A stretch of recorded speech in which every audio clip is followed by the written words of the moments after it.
Degree of adjectives. किसी भी व्यक्ति या वस्तु में गुण या दोष की अवस्था होने या न होने की जानकारी हमें एडजेक्टिव के माध्यम से होती है, परंतु गुण या दोष की अवस्था की मात्रा की जानकारी हमें डिग्री के माध्यम से होती है। किसी भी व्यक्ति या वस्तु के गुण या दोष की 3 अवस्थाएं बताई गई हैं। इन्हीं तीनों अवस्थाओं को 3 प्रकार की डिग्री के नाम से जाना जाता है। नंबर 1, पॉजिटिव डिग्री अर्थात पहली अवस्था। नंबर 2, कंपैरेटिव डिग्री अर्थात दूसरी अवस्था। इसे तुलना करने वाली अवस्था भी कहते हैं। नंबर 3, सुपरलेटिव डिग्री अर्थात तीसरी अवस्था, जो सर्वोत्कृष्ट अवस्था होती है। नोट, तीनों अवस्थाओं का स्वरूप इस प्रकार हो सकता है। उदाहरण के लिए, गुड यानी अच्छा, ये गुड की पहली अवस्था अर्थात पॉजिटिव डिग्री है, एवं गुड की दूसरी अवस्था अर्थात कंपैरेटिव डिग्री बेटर यानी उससे अच्छा होगी, तथा गुड की तीसरी अवस्था यानी सुपरलेटिव डिग्री बेस्ट अर्थात सबसे अच्छा होगी। इसी प्रकार बैड अर्थात बुरा की तीनों अवस्थाएं क्रमशः होंगी बैड अर्थात बुरा, वर्स अर्थात उससे बुरा, तथा वर्स्ट अर्थात सबसे बुरा होगी। आइए अब एडजेक्टिव के तीनों प्रकार की डिग्री का क्रमशः अध्ययन करते हैं। पॉजिटिव डिग्री, एडजेक्टिव की मूल अवस्था को ही पॉजिटिव डिग्री कहते हैं। अतः स्पष्ट है कि पॉजिटिव डिग्री के द्वारा गुण या दोष की मात्रा की जानकारी नहीं प्राप्त होती है। यही कारण है कि पॉजिटिव डिग्री के माध्यम से व्यक्तियों या वस्तुओं के गुणों व दोषों की तुलना नहीं की जा सकती है, वरन समानता का भाव प्रकट किया जा सकता है। उदाहरण के लिए, राम इज ब्रेव यानी राम बहादुर है। इस वाक्य में प्रयुक्त एडजेक्टिव ब्रेव यानी बहादुर राम की बहादुरी के गुण को प्रदर्शित कर रहा है। Ram is as brave as Shyam अर्थात राम भी श्याम जितना बहादुर है। इस वाक्य में प्रयुक्त एडजेक्टिव ब्रेव राम और श्याम के समान रूप से बहादुर होने के गुण को व्यक्त कर रहा है। Number 2, comparative degree. Comparative degree के अंतर्गत दो व्यक्तियों या वस्तुओं के गुणों के बीच शब्द देन का प्रयोग करके तुलना की जाती है और गुणों व दोषों की मात्रा में असमानता का भाव पाया जाता है। जैसे Ram is visor then Shyam यानी राम श्याम से अधिक बुद्धिमान है। इस वाक्य में राम और श्याम की बुद्धिमानी की तुलना शब्द देन के प्रयोग द्वारा की गई है और असमानता का भाव प्रकट हो रहा है। यहाँ पर राम को श्याम की तुलना में ज्यादा बुद्धिमान बताया गया है। ऐसे प्रश्नों को सरलता पूर्वक कम से कम समय में हल करने के लिए इस सरल तरीके पर ध्यान दें। यदि आपको प्रश्न में देन मिले तो आप देन से वाक्य में पीछे की ओर तब तक चलें जब तक आपको एडजेक्टिव ना मिले। एडजेक्टिव के मिलने पर आप उसकी डिग्री चेक कर लें। देन होने के कारण एडजेक्टिव को कंपैरेटिव डिग्री में होना चाहिए। यदि एडजेक्टिव कंपैरेटिव डिग्री में नहीं है तो स्पष्ट है कि प्रश्न के उसी भाग में त्रुटि है, अन्यथा आपका प्रश्न नो एरर है। परंतु ध्यान रहे कि जिस वाक्य में नो सूनर शब्द समूह का प्रयोग हो उस वाक्य में ये नियम लागू नहीं होगा। रूल नंबर बी, यदि दो व्यक्तियों या वस्तुओं के गुणों के बीच तुलना की जाए और गुणों में समानता पाई जाए तो ऐसी दशा में सर्वप्रथम एज का प्रयोग होगा, उसके बाद एडजेक्टिव की पॉजिटिव डिग्री का प्रयोग होगा और उसके बाद पुनः एज का प्रयोग होगा। उदाहरण के लिए, Ram is as tall as Shyam यानी राम श्याम के जितना लंबा है। यहाँ राम और श्याम की लंबाई को समान अर्थात बराबर बताया गया है, अर्थात राम उतना ही लंबा है जितना श्याम है।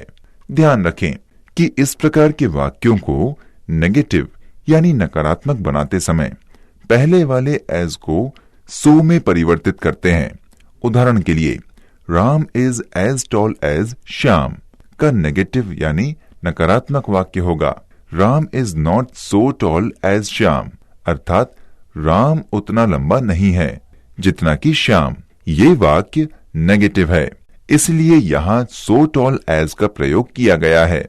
रूल नंबर सी, यदि किसी व्यक्ति या वस्तु की तुलना उससे संबंधित पूरे समूह से करनी हो, पूरे समूह, तो देन के बाद आने वाले नाउन के पूर्व ऑल अदर का प्रयोग किया जाता है। जैसे dog is more faithful than all other animals, यानी कुत्ता अन्य सभी जानवरों से अधिक वफादार होता है। यहाँ पर डॉग की तुलना पूरे एनिमल्स के समूह से की गई है, इसलिए देन के बाद आने वाले नाउन अर्थात एनिमल्स से पूर्व ऑल अदर का प्रयोग किया गया है। रूल नंबर डी, यदि किसी व्यक्ति या वस्तु की तुलना दूसरे स्थान के उसी व्यक्ति या वस्तु से करनी हो, तो उस व्यक्ति या वस्तु का नाम वाक्य में स्पष्ट रूप से आना चाहिए। जैसे the students of Krishna coaching are better than the students of Vandana coaching, अर्थात कृष्णा कोचिंग के विद्यार्थी वंदना कोचिंग के विद्यार्थियों से अच्छे हैं। यहाँ पर कृष्णा कोचिंग के स्टूडेंट्स की तुलना वंदना कोचिंग के स्टूडेंट्स से की गई है, इसलिए दोनों ही कोचिंग्स के साथ स्टूडेंट्स शब्द का प्रयोग किया गया है। नोट, यदि रेपिटेशन ऑफ वर्ड यानी वाक्य में एक ही शब्द का एक से अधिक बार प्रयोग करने के दोष से बचना चाहें, तो जहां पर तुलना की जाने वाले व्यक्ति या वस्तु का नाम दोबारा प्रयोग करना हो, वहां पर उसके नाम के स्थान पर दैट का प्रयोग कर सकते हैं। जैसे the students of Krishna coaching are better than that of Vandana coaching. यहाँ पर वाक्य में जहां स्टूडेंट्स शब्द का प्रयोग दोबारा करना था, उसके स्थान पर दैट का प्रयोग किया गया है। रूल नंबर ई, यदि कंपैरेटिव डिग्री के एडजेक्टिव के पूर्व डेफिनेट आर्टिकल द का प्रयोग हुआ हो, तो उसके बाद हमेशा ऑफ द टू का प्रयोग करना चाहिए। जैसे Ram is the wiser of the two, अर्थात राम दो बुद्धिमानों में से एक है। यहाँ पर कंपैरेटिव डिग्री के एडजेक्टिव अर्थात वाइजर के पूर्व डेफिनेट आर्टिकल द का प्रयोग हुआ है, इसलिए इसके बाद ऑफ द टू का प्रयोग किया गया है। Rule number F, Latin comparative. कुछ एडजेक्टिव ऐसे हैं जो लैटिन भाषा से लिए गए हैं, इसलिए इन्हें लैटिन कंपैरेटिव के नाम से जाना जाता है। इनके अंत में प्रायः IOR आता है, जैसे जूनियर अर्थात कनिष्ठ, सीनियर अर्थात वरिष्ठ, सुपीरियर अर्थात सर्वोच्च इत्यादि। इन एडजेक्टिव्स के बाद हमेशा टू का प्रयोग किया जाता है। ध्यान रहे कि इनके पूर्व मोर, मोस्ट या लेस का प्रयोग किसी भी दशा में नहीं किया जाता है तथा इनके बाद देन भी नहीं आता है। ऐसे ही कुछ उदाहरण देखें। He is senior to me अर्थात वो मुझसे वरिष्ठ है। You are junior to me अर्थात तुम मुझसे कनिष्ठ हो। My book is superior to yours, मेरी किताब तुम्हारी किताब से अच्छी है। यहाँ पर पहले वाक्य में सीनियर, दूसरे तथा तीसरे वाक्य में क्रमशः जूनियर व सुपीरियर सभी लैटिन कंपैरेटिव हैं, इसलिए इनके बाद टू का प्रयोग किया गया है। प्रेफरेबल का अर्थ होता है प्राथमिकता या वरीयता देने योग्य। ये भी एक लैटिन कंपैरेटिव है, अतः लैटिन वाले सारे नियम इसके साथ भी लागू होते हैं।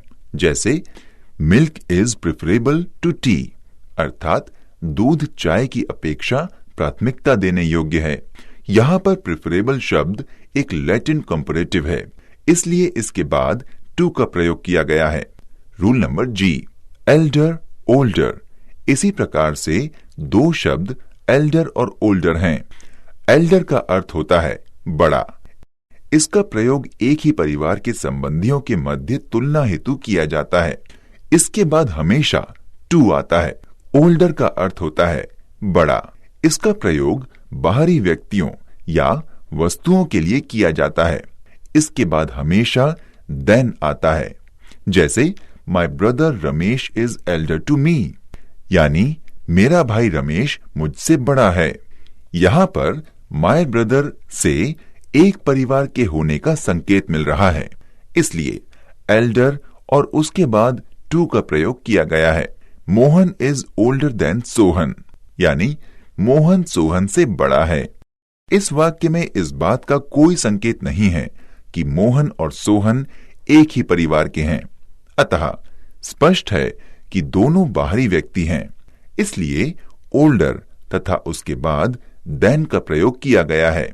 My case is older than yours, अर्थात मेरा बक्सा तुम्हारे बक्से से पुराना है। इस वाक्य में दो अलग अलग बक्सों की बात हो रही है, इसलिए ओल्डर और उसके बाद देन का प्रयोग किया गया है। My car is older than yours, अर्थात मेरी कार तुम्हारी कार से पुरानी है। इस वाक्य में दो अलग अलग कारों की बात हो रही है, इसलिए ओल्डर और उसके बाद देन का प्रयोग किया गया है। रूल नंबर H, फॉर्मर और लेटर के प्रयोग का भी अलग नियम है। यदि वाक्य में दो व्यक्तियों या वस्तुओं की बात हो रही हो और वाक्य में आगे दोनों का नाम दोहराने की आवश्यकता पड़े, तो पहले वाले के लिए फॉर्मर का तथा बाद वाले के लिए लेटर शब्द का प्रयोग किया जाता है। ये नियम भी रिपीटेशन ऑफ वर्ड यानी वाक्य में एक ही शब्द के एक से अधिक बार प्रयोग करने यानी शब्द की पुनरावृत्ति के दोष से बचने के लिए किया जाता है। ऐसा ही एक उदाहरण देखें। Both the tiger and the leopard belong to the same group but the former is much larger than the latter, अर्थात चीता और तेंदुआ दोनों एक ही वर्ग से संबंध रखते हैं, परंतु चीता तेंदुए से बड़ा होता है। यहाँ पर टाइगर यानी चीता और लेपर्ड यानी तेंदुआ दो अलग अलग जानवरों की बात हो रही है। जब वाक्य में इन शब्दों की दोबारा आवश्यकता पड़ी तो टाइगर के स्थान पर फॉर्मर तथा लेपर्ड के स्थान पर लेटर का प्रयोग किया गया। रूल नंबर I, फर्स्ट और लास्ट दो शब्द हैं। यदि वाक्य में दो से अधिक व्यक्तियों या वस्तुओं की बात हो रही हो तो ऐसी दशा में यदि शब्दों को दोहराने की आवश्यकता पड़े, पहले के लिए फर्स्ट तथा अंतिम के लिए लास्ट शब्द का प्रयोग करते हैं। जैसे the last of the 6 swimmers bag the first prize, यानी 6 तैराकों में से अंतिम तैराक को प्रथम स्थान मिला। यहाँ पर 6 स्विमर्स में से अंतिम वाले की बात हो रही है, इसलिए लास्ट शब्द का प्रयोग किया गया है। रूल नंबर J, फार्दर और फर्दर शब्दों के प्रयोग हेतु नियम। फार्दर का अर्थ होता है दूरी तथा फर्दर का अर्थ होता है अतिरिक्त। इन शब्दों का प्रयोग भाव को ध्यान में रखते हुए सावधानी पूर्वक करना चाहिए। जैसे He refused to move an inch farther, यानी उसने 1 इंच भी बढ़ने से मना कर दिया।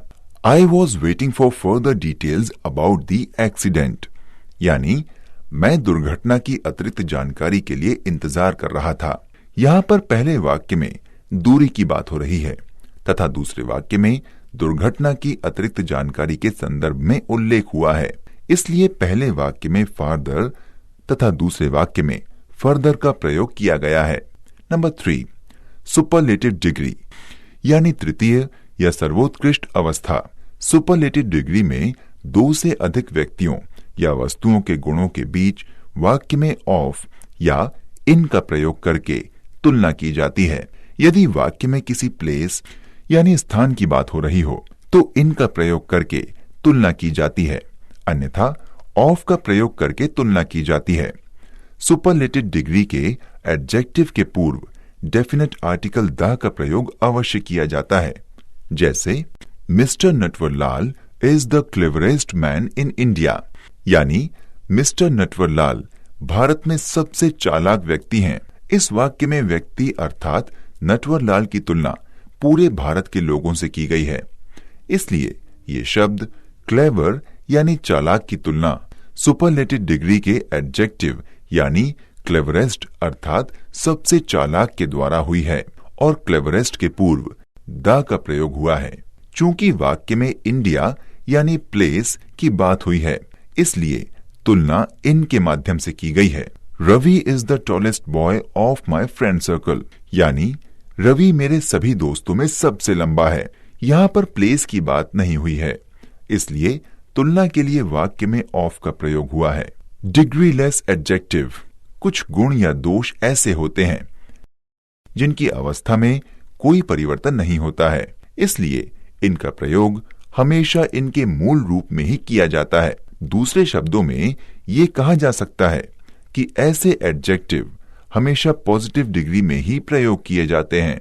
इसलिए ऐसे एडजेक्टिव की कॉम्पैरेटिव और सुपरलेटिव डिग्री बनाने का प्रयास नहीं करना चाहिए। यही कारण है कि ऐसे एडजेक्टिव्स को डिग्रीलेस एडजेक्टिव के नाम से जाना जाता है। ध्यान रहे कि डिग्रीलेस होने के कारण ऐसे एडजेक्टिव्स के पूर्व किसी भी दशा में मोर, मोस्ट या लेस का प्रयोग नहीं किया जाता है।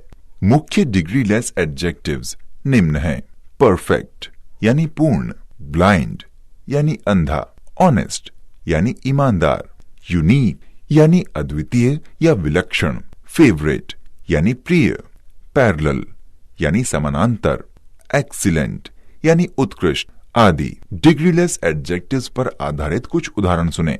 Example 1, this is the unique insect of I have ever beheld, अर्थात मेरे पास एकत्रित कीड़ों में ये विलक्षण कीड़ा है। Example 2, these lines are parallel than those, ये रेखाएं उन रेखाओं की अपेक्षा समानांतर हैं।